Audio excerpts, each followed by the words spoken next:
Hello, IT enthusiasts. Welcome to another episode of My Computer Careers, Get Into IT Live, where we do just that, get into all things IT. And as many of you know, by Get Into IT, a lot of the times we talk about just that, the transition into the industry and job support and kind of the process. And this episode is certainly going to fall within that parameters, or in those parameters. As always, I just want to say thank you for joining us on your Fridays. Thank you for another episode. I noticed we've been doing this for nearly 2 years now and kind of having a blast doing it. So thank you all so much. And also, I know that it's lunch. So my guest and I will move through this quickly and efficiently, I promise, and we'll get you back to whatever you were doing. As always, Caitlin is in the comments. So if you have any questions for Mike as we go through this, please feel free to add them to the screen and we will share those. So have a little fun. Let's be interactive and let's kick this thing off. So let me do a proper introduction. Today we're here to talk about kind of the path from military service to a civilian career. One of the topic areas that folks seem to really appreciate on this program is advice on navigating the transition from the service to a rewarding career, not just a job, to a rewarding career. And that conversation is always received better when we talk to someone who has been in those shoes. So we're going to check 2 boxes today. And I really can't wait to properly introduce Mike. So Mike, if you don't mind, I'm going to give the long version because I think it's important. Oh boy. Mike Vincent is a retired Marine Lieutenant Colonel who spent 20 years in the service. During his career, he was employed He was deployed overseas several times, participating in multilateral training exercises in Japan, Philippines, Thailand, and Korea. He also deployed in support of combat operations during Operation Iraqi Freedom and Operation Enduring Freedom. Mike was honored to command a platoon, a company, a detachment, and finally Combat Logistics Battalion 6 at Camp Lejeune, North Carolina, prior to being assigned as the Inspector General for the 2 Marine Expeditionary Force. Mike's personal decorations include the Bronze Star Medal, the Meritorious Service Medal with Gold Stars, the Navy and Marine Corps Commendation Medal with Gold Star, the Navy and Marine Corps Achievement Medal, and the Combat Action Ribbon. Since retiring, Mike has been certified as a Gallup Strengths Coach in order to help others discover their talents and do the good work they are called to do. I love the last part. I appreciate the first part more than you know. Sorry that I kind of killed that a little bit. But Mike, welcome to the program. Hey, Aaron, thank you so much. Very, very nice intro there. And I appreciate it. I'm glad to be here. Got a rich background. And we actually found Mike because Mike participated in another podcast where I just thought that the flow was great. And Mike, the information you delivered was so spot on. It just stood out to us. So it was a no-brainer to have you join us today. And we appreciate your time because I know you're busy with a lot of different things. It's absolutely my pleasure. All right. Why don't we jump in? Let's do it. All right. Cool. Let's start right away with, sharing a little bit about your journey. So can you talk about your journey from the Marine Corps to civilian life? Most significant challenges during that transition, and then maybe some of the other unexpected,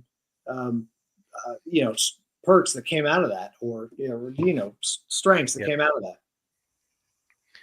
Yeah, well, for me, I was a history major at the University of Missouri in Columbia, Missouri, and one of the things I remember them teaching me in my history course was, it's one thing to know what somebody did on a particular date, but if you don't understand context, you'll never understand why they did it. And that kind of resonates with me because, the context for me was really September 11th. I mean, that's what had happened, which kind of pushed me in the direction of joining the Marine Corps.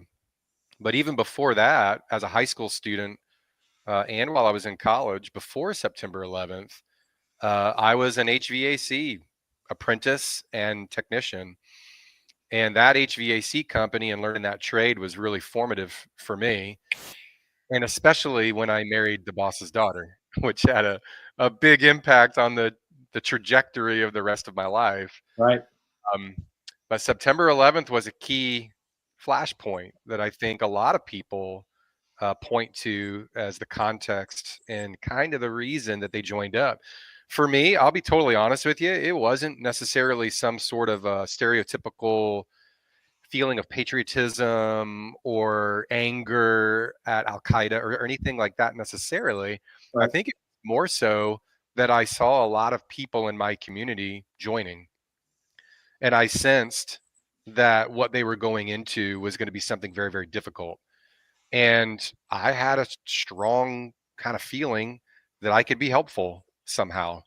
And so that really was the impetus for me to join. Is I felt like I could help, not so much serve my country, that was part of it, but Sure. serve the individuals that were going to serve.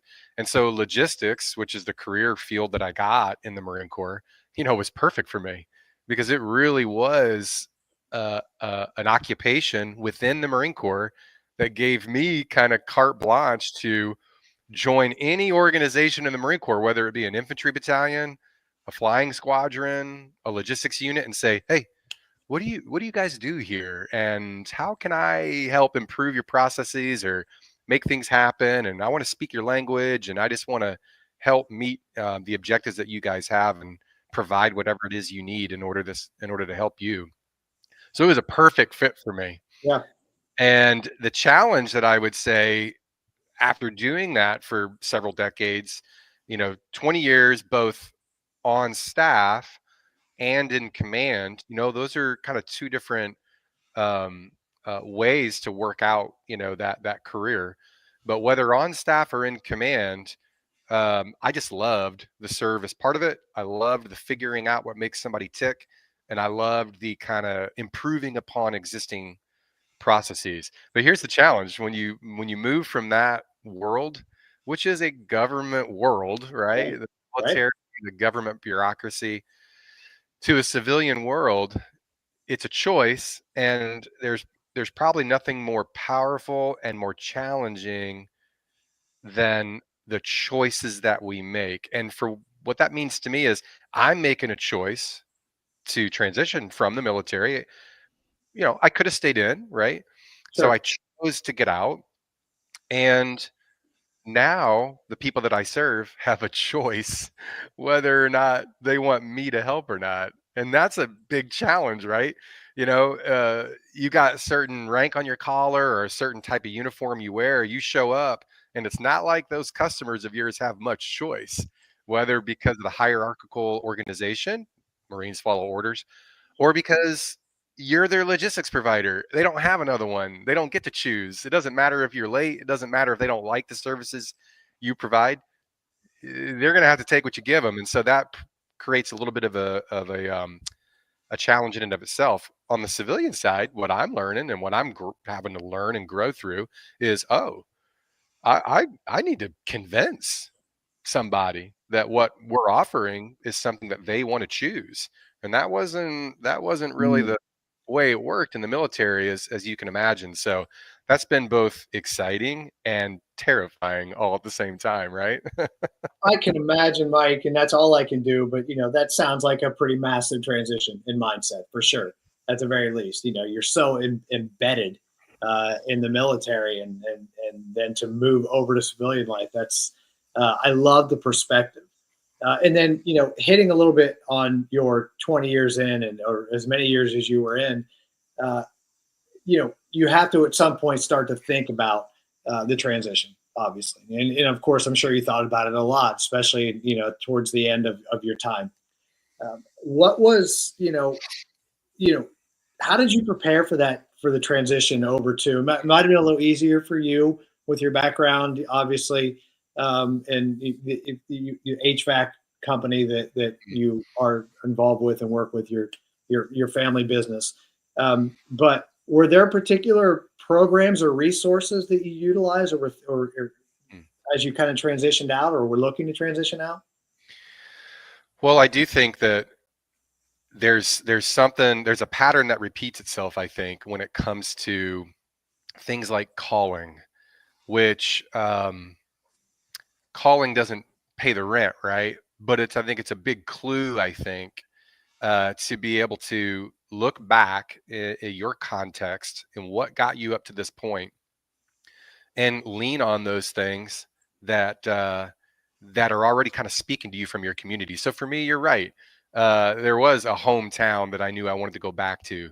There was a family that had family-owned small businesses that needed help. But I think the key thing that can be repeated in that pattern is active listening to what is it that your chosen community is saying to you with regards to what they need. And some of that means you have to divorce yourself from some of your preferences. You know, I might have a preference to be a historian because that's what I like the most. I'd like to learn to speak Sumerian and go participate in digs in Mesopotamia somewhere, right? Those might Maybe, be my niche preferences. yeah, But one of the things that I learned about the Marine Corps that I think applies so well is like, hey, you need to put your preferences to rest and connect to something that goes a little bit deeper. I need to take the rank off my collar. I need to take the uniform off, which is an intoxicating identity in and of itself, mm, and realize that those things are transient. Those things are temporary. But what's the thread that runs through it all? And there's a story there that I think we can choose to look back on and make meaning out of. So for me, yeah, family-owned HVAC company. I'll be honest, I'm not particularly passionate about heating, ventilation, and air conditioning, right. but it's a clue to my calling because it's a deep part of my story. And there's people in my community that have helped me get certifications, credentials, experience, and opportunity that wouldn't be there if it wasn't for my community. So I really do believe that although I could talk about the transition services that the military provides, and there's a lot of them, I really, really believe for me it had more to do with the internal work of taking active steps to listen. What community are you choosing? That could be a geographic town or city. That could be a particular industry. What is your community of choice, and what are they saying to you? What's the need? And do you have something that you could offer to help? And that intersection to me is a really, really exciting intersection that some might call your calling. It's not a permanent thing. My calling was the Marine Corps for 20 years, but we move in and out of these seasons. And I think calling is seasonal too. When I started to hear from my community, my hometown, and my family saying we could use your help, that's a lightning bolt that needs to be listened to, that I need to do the inner work to say, am I the one that is best suited to help? Do I have something that I could help with? And am I at all enthusiastic about the prospect of coming alongside this community and helping out? That perspective, Mike, is so much different than what I've heard here, to be honest with you, and in all of these conversations. And I think it's so unique and so well said. I'm just going to leave it there. Yeah, that's just perfect. Well done. Thank you. I Um, appreciate so, during these chats, I'm really interested to hear your opinion on this. I always try to kind of um, to hit on military experience and how the experience that you had as a logistics officer that others had in the roles that they had in the military, how those things translate. And I know you it. touched on this a little bit, but do those skills, are they assets in your civilian career, or are they not assets? And why or why not? Absolutely. And this is going to be another thing that I know has come up on your podcast before that you probably have heard before. And when we talk about technical skills, which are critical, and we start talking about durable skills, which are the artists formerly known as soft skills, you may have seen some of this. Forbes has published a couple of articles on this. Yep. They're really trying to rebrand this idea of soft skills, and they're calling it durable skills, which I'm a big fan of because I think it starts to take steps in the direction of helping people understand just how critical these skills are. So when and they're all very cliche. Maybe they're so cliche we might need to come up with different words for them because increasingly when we talk about communication skills, or we talk about resilience, or we talk about dependability, or we talk about adaptability, it may be that that's kind of sounding like white noise. And so for me, what I learned as a logistician in the Marine Corps was a critical part of a successful logistics system had to do with redundancy. Redundancy to create resilience. And maybe this is kind of intuitive for people that do this kind of work. You don't want to put all your eggs in one basket. There needs to be the ability to toggle or to audible to other alternative modes of distribution or supply or maintenance solutions. That idea of redundancy to create resilience is something that repeats itself in so many different domains, not just logistics, supply, and distribution, but also the cognitive domain, I believe, of resilience and stick to itiveness and dependability and big picture, future oriented thinking that says, I'm not going to put all of my eggs on this one in this one basket, so to speak. So that's been a huge thing that I think has been something that is easy that I've been readily able to apply. Yeah. Aaron, if I let my Don't sweat dog it. out It's, real it's quick. fine. Don't sweat it. Dogs Okay. bark. Go right ahead. Yeah, of course. I Go ahead. thought I still had a kid in the house. Apparently I don't. No big deal. No big deal. Folks, it happens, right? We're all working from home. If you have any questions for Mike, let us know. Caitlin, I think it's probably a good time. Speaking of active listening, I didn't mention that Mike is also working with Kaleo Coaching. He is a strengths coach there. We'll talk about it later, but I think we can get his website up just so anybody who's interested can go check it out and see what their services are. And we'll talk about that a little bit more. That strengths coach thing to me is kind of the next thought that occurred to me.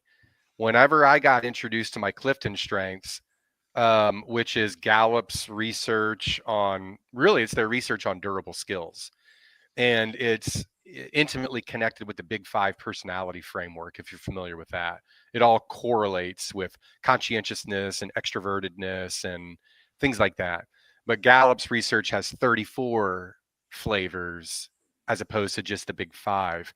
Why is that important? Well, I was kind of ambivalent on that. And I'll be totally honest, I find those personality things possibly a little gimmicky, Agreed. if not presented in the right way. But if it can be something that someone can choose to wield as a mechanism for a redundancy of mindsets.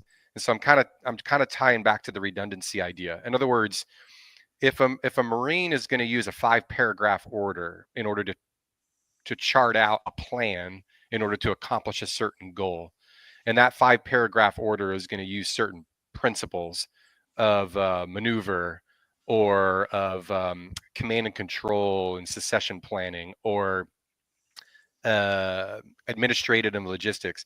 If there's a framework that an individual can choose to say, well, this is my roadmap to accomplish a goal that I have. And instead of leaning on certain things like maybe anxiety associated with finance or competition associated with beating somebody out, what if I rejected all of that chronic negativity? And what if instead I deliberately chose to lean on a framework of positive thinking that was personalized for me? That's what Gallup tries to do with Clifton Strengths. And the feedback that I've been getting as I've been using this as a coaching tool is that it's some of the most powerfully worded reports that Gallup's cadunculator spits out at you.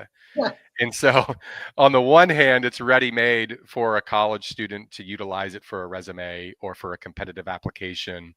You can copy and paste verbiage out of it that is unique to you about your Clifton strengths, the 34 different strengths that Gallup labels everything.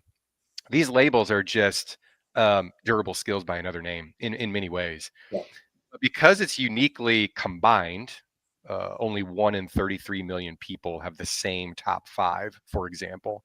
It ends up being a highly personalized report that, though it might be germane or intuitive to a lot of people, it's not intuitive to a lot of people. And when they read those words off of the page for the first time, they're given a heavy dose of positive thinking about how they're designed. And that is essential, because when we take the uniform off, what's left? Right. It's those natural inner patterns of thought and thinking and tendencies and beliefs that an individual has. A lot of those are negative. What Clifton Strengths does is transitions you, puts you into a box that is only positive thinking. Now I can chart a course based off of my natural tendency to be adaptable or fluid in a situation. I'm not a strategic planner. I've never been a strategic planner. I don't like those roles. I'm much more of a crisis manager. I want to run into a burning building and do first things first, right? That's just kind of my natural tendencies.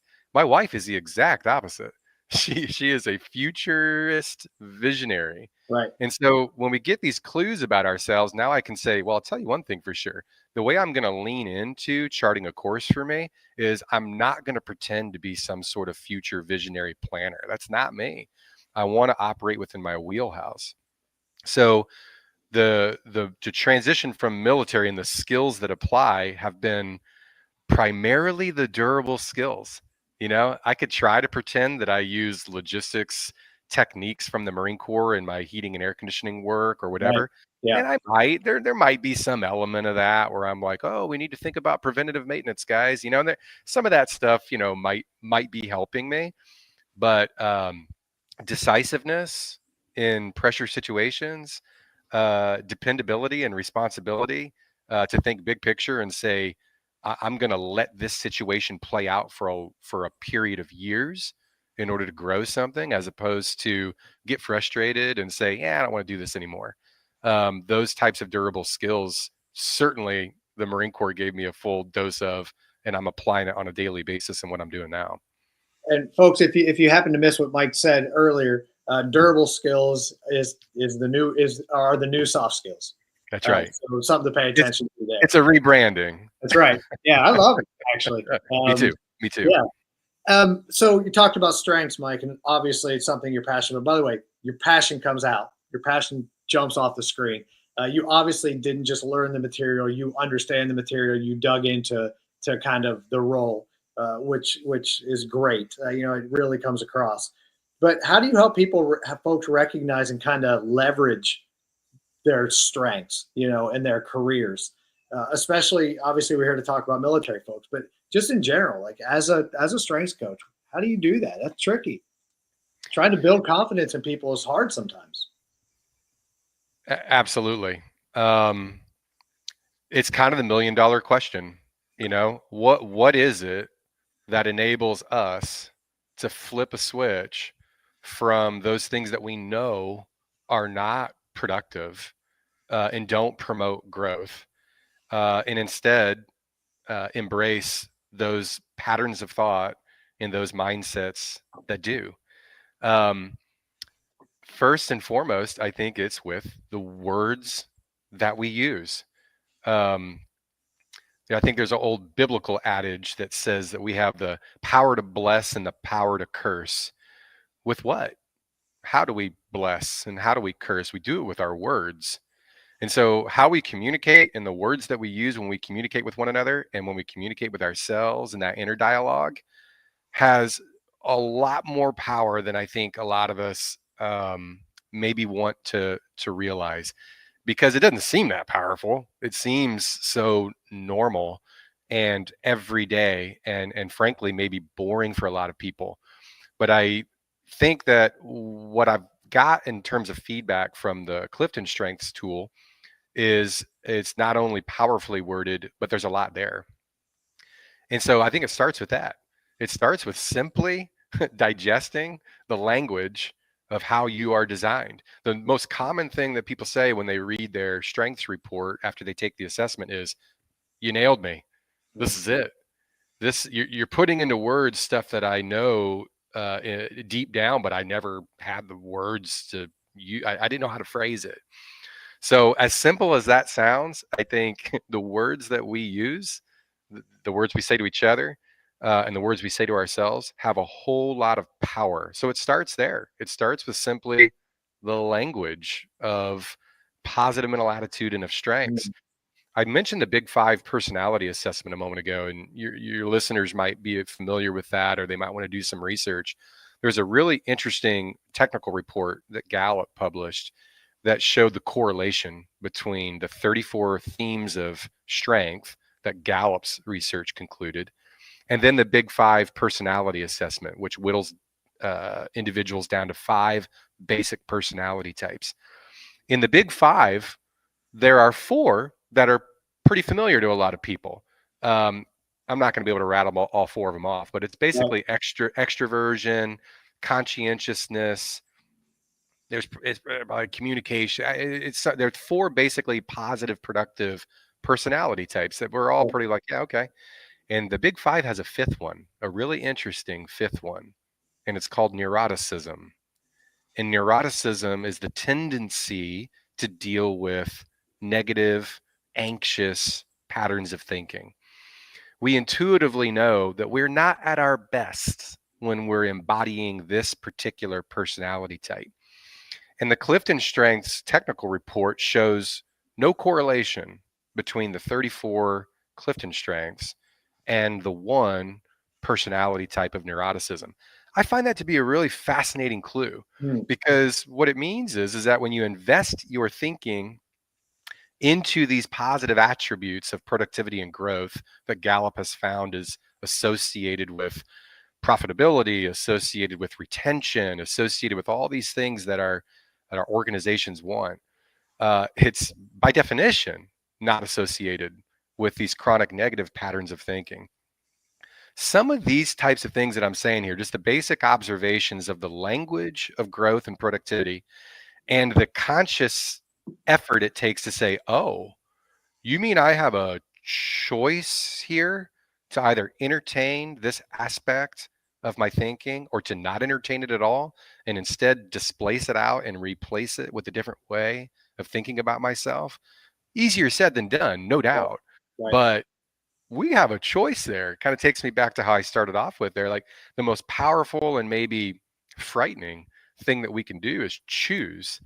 And I think it starts with the language and our patterns of thought. So that's where we usually start, and then Yeah. that turns into a coaching relationship where these strengths themes end up being most effective as a coaching tool. And then I'll go one step further, maybe as a segue to the next question.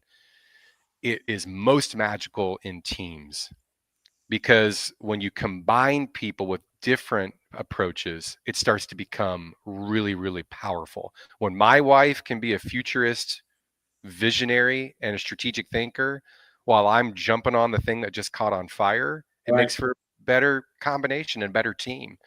And when leaders know this, leaders can lead with their team strengths and encourage their teams to utilize their strengths, as opposed to getting caught up in the toxic leadership techniques that plague the Marine Corps. I can tell you that, and I'm Right. sure plague all of our organizations when leaders themselves become neurotic in their approach with their teams out of fear and anxiety of whatever we fear and have anxiety about as small business owners, which there's Yeah. a lot of that. Right, of course, and you're exactly right. It perfectly leads to the next point here. As you were talking, I'm thinking about, I'm listening, but I'm thinking about that neuroticism. I'm thinking Mhm, about the comic on stage that has 100 people laughing, and there's one person that's not, and she's paying attention to that person. mhm, That's the nature of human beings, just mhm, the mhm. reality of it. So, speaking of that kind of energy and some of that neuroticism that we all have, Mm. are there misconceptions that veterans might have about entering the workforce? And how do you address those? Is it kind of along those same lines? Are they real? Yes. I think one of the biggest misconceptions within the military that spills over when we transition out is this idea that, first and foremost, our rigid steadfastness is what makes us a good fighting force. Right. So, right now, I'm talking about internal to the Marine Corps, which I can talk about. This was my life for 2 decades.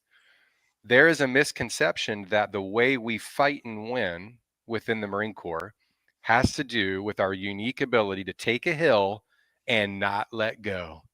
and hold on for dear life, and no one's going to knock us off that hill. It always kind of breaks my heart and broke my heart whenever I saw leaders approach warfighting in this way, because that's not what our warfighting philosophy is about. The Marine Corps in particular, but also the Army, the whole military writ large, has embraced a philosophy of warfighting known as maneuver warfare theory. And this theory of maneuver warfare is kind of the opposite of the take the hill and hold it at all costs mindset, which we would say is more of an attritionist mindset. Hmm. There's a time and a place for attrition. I'm going to blow up all your tanks and hope that you can't blow up all mine. But maneuver is where the real magic is, when we see um, a military force that maybe is outgunned or outnumbered in certain ways, but still finds a way to win. They do that through adaptability. They do that through deception. They do that through exploiting the enemy's command and control system and expectations. A lot of Marines and a lot of military members have the misconception that what makes us effective as a fighting force is our rigid steadfastness. It's perfectly captured in the Marine Corps' core values of honor, courage, and commitment, which are sexy, intoxicating core values, which have a deep grain of truth to them. Sure. I also assign value to honor. I assign value to courage, and I assign value to commitment.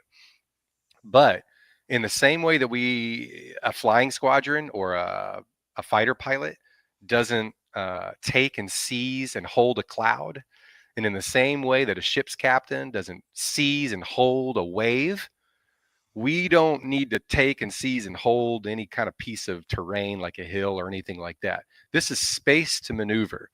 And by the way, that metaphor of the cloud, that metaphor of the wave, that's one of our favorite military philosophers in the Marine Corps. His name's John Boyd, who coincidentally is an Air Force colonel. Imagine that. The Marine Corps would adopt an Air Force colonel's thoughts on warfighting. But the guy was brilliant, and he helped us institute maneuver warfare theory. What breaks my heart is when I see Marine Corps leaders embrace rigid steadfastness whenever we know our own philosophy says this is about fluidity. This Hmm. is about adaptability. This is about agility. We know it to be true. And yet we continue to do things, put policies in place, treat one another in a way that says your rigid steadfastness is Hmm. the most important thing and the highest thing that we value in you. No, no, no, no, no. We need critical thinkers. We need adaptability. In the same way, to answer your question, the long winded way, when service members get out, they bring some of that rigid thinking with them, and they think that the military is the one that gave it to them. And they think that they were successful as a soldier or a Marine because they were so steadfast in their commitment and they were so disciplined in their rigid ways of thinking as it related to physical fitness or grooming standards or uniform standards or timeliness or whatever the case may be, and fail to recognize that actually what makes us a good fighting force is our fluidity, adaptability, our lack of rigid thinking, and ability to embrace new ways of thinking. And that is exactly what you're going to need to do in the civilian workforce as well. Don't come into some company and think that you've cornered the market on discipline or timeliness or good lookingness or Right. physical fitness. Whoever sold you that lied to you. The thing that hopefully you got out of learning about warfighting is the real magic of the pattern of warfighting since Sun Tzu, and that is adaptability, Hmm. resilience, redundancy, agility, fluidity, no fear when it comes to retreating. Hello, what percentage of battles did George Washington actually retreat to live to fight another day? It's like 75% of the Hmm. battles that he retreated out of. But we get this dogma in the military that sometimes says, we don't retreat ever. Of course we do. It's about Yeah. wisdom and it's about fluidity and agility. So the misconception that I think is there's a lot of service members, and I include myself, who might be tempted to think they're bringing some sort of unique brand of steadfastness Yeah. to their organization. And I would say that There's value in that to a degree, but only in the service of adaptability. Only when your commitment and only when your steadfastness serves the larger purpose of maneuver, cognitive maneuver, and adaptability and agility. Only then does it really have value. Rigidity and steadfastness for its own sake is a recipe for a disaster. It's a recipe for retention issues. It's a recipe for burnout. It's a recipe for resilience failure. So, and I say that as someone who struggles with this. Yeah. So I think a lot of service members probably have that misconception too. Speaking of that adaptability and that agility, stepping out of your comfort zone a little bit kind of leads to this next point, and that's the networking.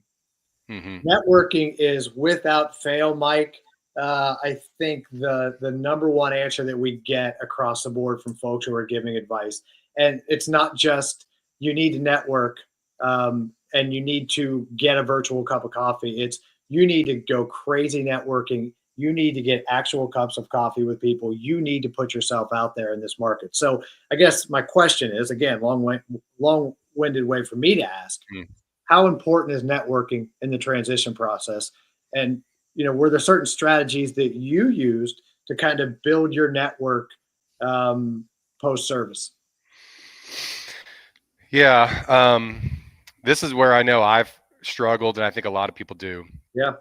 And that is once you've kind of decided what your community of choice is going to be, for me, that really centers around a hometown. That centers around the town that I'm from. Not just because that's where the heating and cooling business is that I'm supporting right now, or the coaching businesses that I support. There's a nonprofit there that I support. Those businesses grew out of my decision to invest in that community. And I don't think it has to be a geographic hometown, by the way. I think that community could be defined in different ways. But for me, that's what it was. And so once I had shifted gears and made that decision, hey, this is the community we're going to invest in. This is where we're going to be moving once we retire from the Marine Corps. This is where we want to spend the next season of our life investing in. We want to grow our businesses. We want to get more involved in the community. Social media is inevitable. Yep. I don't like it.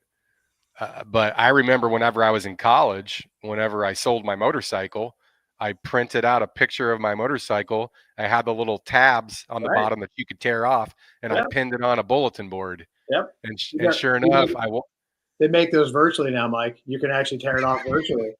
Amazing. It's a crazy world. Yep. And I'd walk by that bulletin board every day to see if anybody had torn off my my little tab, and Yeah. I sold my motorcycle somehow. Nice. It's amazing. Thinking Yeah. back, it's kind of amazing that actually worked, considering the relatively few number of people that I'm sure walked past that bulletin board. Yeah. But we were all, back then we were tuned to look at the bulletin board as you walked by. And if you had a particular thing you were looking for, you'd filter out the stuff you weren't, and you would zero in on the thing you were looking for. If you were looking for a motorcycle, you were going to see it when you walked by that bulletin board. And so in the same way now, social media is that tool. It's the community board. It's the community message board. It's the classified ads. It's the way to communicate that you've got the ability to maybe help somebody if they need help. Yeah. And so that's been, I act like I'm being kind of resistant to it. I'm not. I'm learning how to better utilize You're those here. tools, but here I am, right? Yeah. But I know that is a big part of, once you've selected that community, do everything you can to meet everyone you can and communicate with everyone you can within that community. Yeah. I think it was Seth Godin that had a great book called Tribe years ago, and he put in there that the leader of a particular tribe is the individual that facilitates the communication of the tribe. So even though if you have the title of leader of that particular group, if you're not facilitating the communication of that particular group, you're not really the leader. Whoever is facilitating the communication of that group is the one that's leading. And I thought that was a really big clue for a lot of us to say, where is communication being facilitated amongst our communities? And how can I follow that individual's lead? Because they're the leader. If they're facilitating the communication of my community, then I want to be a follower in that regard and make sure that I'm effectively communicating. Yeah, I really appreciate that insight, Mike. And I might even go a bit further on providing that communication or making that communication accessible. Do it for yourself. I read an article yesterday that said in today's world, when trying to get a job, not only do you have to have a robust, and just LinkedIn as an example, a Mm, robust LinkedIn network, make a spreadsheet of 20 contacts that you can reach out to and set up meetings with right now and keep track of that. yeah. And by the way, the person made a point to say 20 isn't enough. Now make that 100 and keep Mm, tabs on your spreadsheet. When did I reach out to this person? Who do they know within the organization that can help me? And then you have to keep doing it. You can't be afraid to follow up. You can't be afraid to, again, step out of your comfort zone a little bit. yeah. So I think that's excellent insight for this discussion in particular. And speaking of comfort zone, once again, I think uh, in the military, as much as anywhere, it is sometimes difficult to ask for help. And I guess my question around that is, in this whole process, is how important is our family and friends when you're working on kind of maybe losing one identity to some point and trying to gain another one in this civilian world? Yeah. For me, it's been critical. I have a couple of mentors in my life, one of whom is my father-in-law because I married his daughter. And he's maintained, he has stayed one of my Right. best friends and a mentor for me. But I also have a couple of very close friends who I've known since college, or a couple that I've known since I joined the Marine Corps, who have stayed kind of confidants for me. And I think that those types of relationships are critical. Now, I will say this, and I tell my 20-year-old daughter and my 18-year-old twin boys. I failed to mention that. Wow. I have a 20-year-old daughter in college, and I have twin boys that are 18 that are about to head off to college. Wow. One of the things I tell them is that, hey, look, these individuals that end up being your very, very close inner circle friends, you're going to be able to count. You're going to be able to count on one hand those individuals. Yeah, it's not going to be 10 or 15 or 30. This is my experience. That's going to be one or two or three people, and that's for a reason, I think.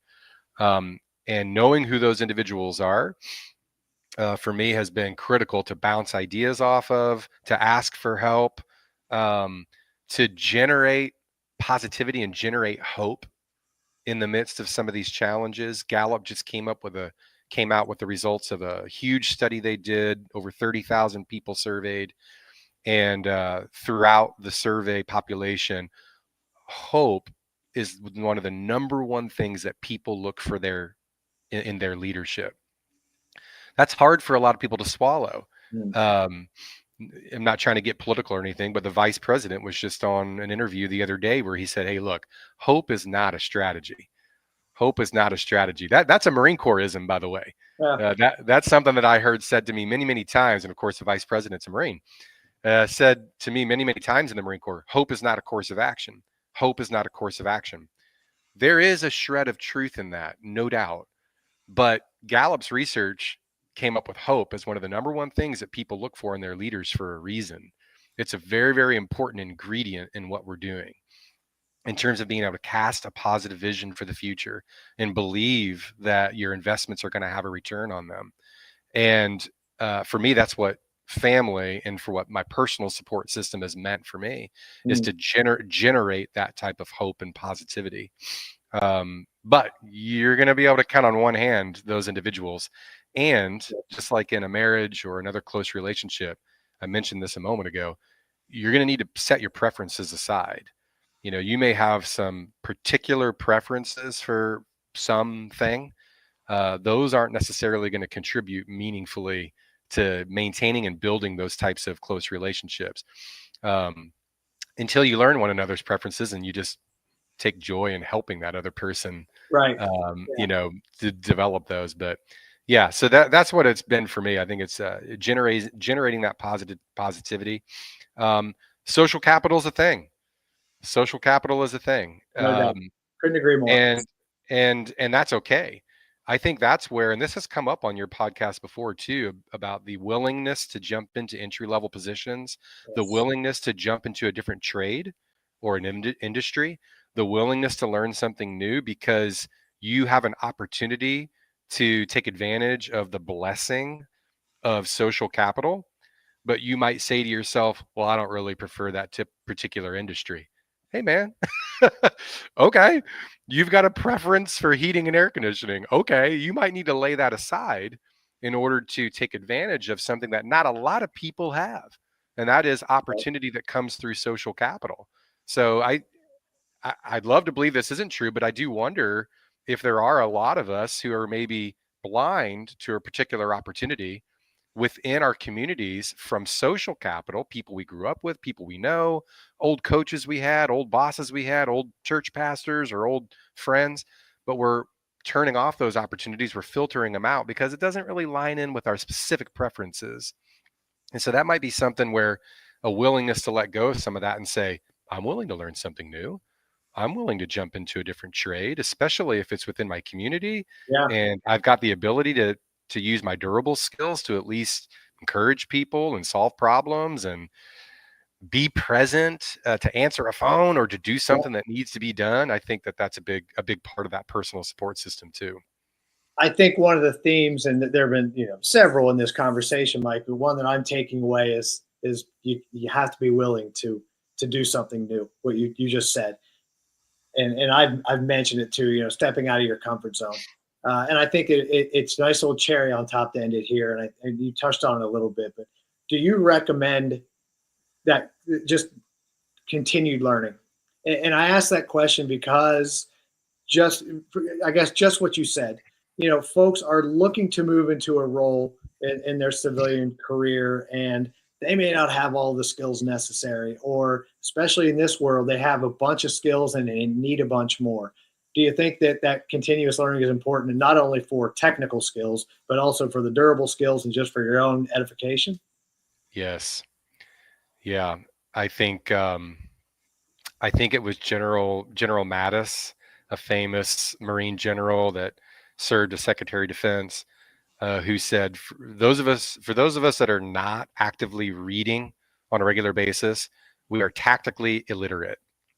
And then it might have been, I'm going to say it was James Madison, one of the founding fathers, that I think that said, leaders are readers. Um, these are things that my kids don't like to hear. They're Right, still kind of in that phase of like, math books are boring. right, All right, well then listen to an audiobook or something. The continuous learning process, and I'm not just talking about books, I'm talking about the professional journals that you can read, the articles that are out there, the experiential learning that you can get just by volunteering with a particular organization or taking that job opportunity that you didn't think really lined up with your preferences, but it's still an opportunity to learn something new. Critical, absolutely critical, because this should be a progressive thing. The military, for me, I could have easily interpreted that 20-year experience as the pinnacle of my life's calling. I got I got to serve in combat, I got to lead Marines, I got to do big things, that for that season of life were huge. I could have been tempted to believe, hey, that's a wrap. What else is there to do? I'm retired now. But it's a choice to say, no, no, no, no, no, no, no. That's not how we're going to interpret those things. What we're going to interpret those experiences as is a progression towards something else. I don't really know what it is yet, but it's going to be a progression. And the only way to progress, in my mind, is to continue to audible and toggle between approaches and incorporate new mindsets and ideas based off of the fruit they bear in your life. And so maybe that's a great kind of way to sum up this Clifton Strengths methodology, which I really am a big fan of and yeah, love coaching people utilizing, because not only is it a roadmap that you can utilize based off of strengths, but it's also a mechanism to look back and assign meaning to things. And that oftentimes, this was Viktor Frankl's approach in Man's Search for Meaning, that the best therapy you can do for somebody is to help them assign meaning to their past events and the circumstances that they're going through now. Clifton Strengths is a great mechanism, and there are many others out there, but Clifton Strengths is a good one to say, I'm going to choose to assign meaning to this event because I see here that one of my natural ways of operating is being a learner. And if I'm a continuous learner, if I see that that comes naturally to me, let's double down on that. Let's take some initiative and actually seek it out now, as opposed to just marvel at it whenever it pops up randomly. Let's form an approach that produces action, and then ask the question, how is this serving me? Is this serving me well? Is this producing fruit in my life? If it's not, chuck it and toggle to a different approach. So I think that's all how I process the continuous learner mindset is being willing to toggle and audible and try something different, because that type of rapid variety is how we generate the fuel and the energy to take the initiative in our lives. Fantastic, folks. Leaders are readers. Never stop learning. Get out there and learn. I love it. I love it. I love it. Mike, where can folks find more about you? Well, we've got a pretty active LinkedIn page out there for Kaleo Coaching. That's Kaleo with a K, Kaleo Coaching is where me and my brother principally communicate what we're up to with regards to our coaching services. So that would be a great first place to go to see what's going on. We have an event coming up on March 21st and 22nd. In fact, it'll be a virtual event. And the cost is only the cost of getting one of the Gallup Clifton Strengths codes, which is $25. So for $25, I'm going to send you a code. You're going to get to see your top 5 strengths from Gallup's research, and then dial in on either March 21st or 22nd. And you're going to see this guy's face, and we're going to be having a conversation like this as it relates to the variety and rapidity associated with taking initiative, and how much fuel you can get whenever you get this really eloquent report that says, hey, you want to take some action? Why don't you use these 5 things as a guide if you're looking to take some action? And it's a pretty exciting approach. That is a no-brainer, folks. I would definitely jump into that. Awesome. We have a couple of folks, by the way. Mike, you want to mention your family's HVAC company? I mean, we're here. Yeah, for those of you in the St. Charles, Missouri area, Liber Heating and Air Conditioning, that's Leiber. Liber Heating and Air Conditioning has been in business for over 30 years. I worked for Carl, learned the trade. He got me certified. It's a funny story. I'll tell you sometime, maybe on March 21st, if you dial in. And he called me a few years ago and he says, Mike, let's keep this thing in the family. Let's keep this business running. Yeah. And so that was a big part of my calling to transition out of the military. And Liber Heating and Air Conditioning is kind of my daily source of joy, working with the technicians that we employ, but also learning how to run a small business. Hello, the Marine Corps didn't teach me anything about that. Right. No way. Nobody can. Something about taxes are due. I better figure some stuff out. No, so I'm learning a lot with that, and Liber Heating and Air Conditioning for those in the St. Louis area. Yeah. Jennifer Tinkler on LinkedIn. Jennifer, thanks for the comment. She says excellent content. So Mike, definitely a fan there. Bruce says great conversation today. Thanks for joining us, Mike. So certainly resonated, and I, as much as anyone, really appreciate you joining me and everyone today, and just delivering some insight that we haven't heard before, and that I certainly haven't heard before. Your perspective is unique, and you come from a background that is one that I think commands paying attention to, heeding, and following, and I really appreciate that. Thank you. That means a lot. Really appreciate it. Thank you so much. Definitely appreciate it. All right, folks. That wraps us today. You know how this works. We'll be back here same time, same place next Friday. We are going to be joined by someone who is in the skills, really advocating for the skilled trades, and the skilled trades is a path in higher ed as opposed to the traditional route. So we'll talk about that a little bit. So if you're so inclined, feel free to join us and we'll have that conversation. Thank you all so much for joining us, Mike. Thank you again. And we'll talk to you next week. Mike, you mind hanging around? Absolutely. All right. Thank you.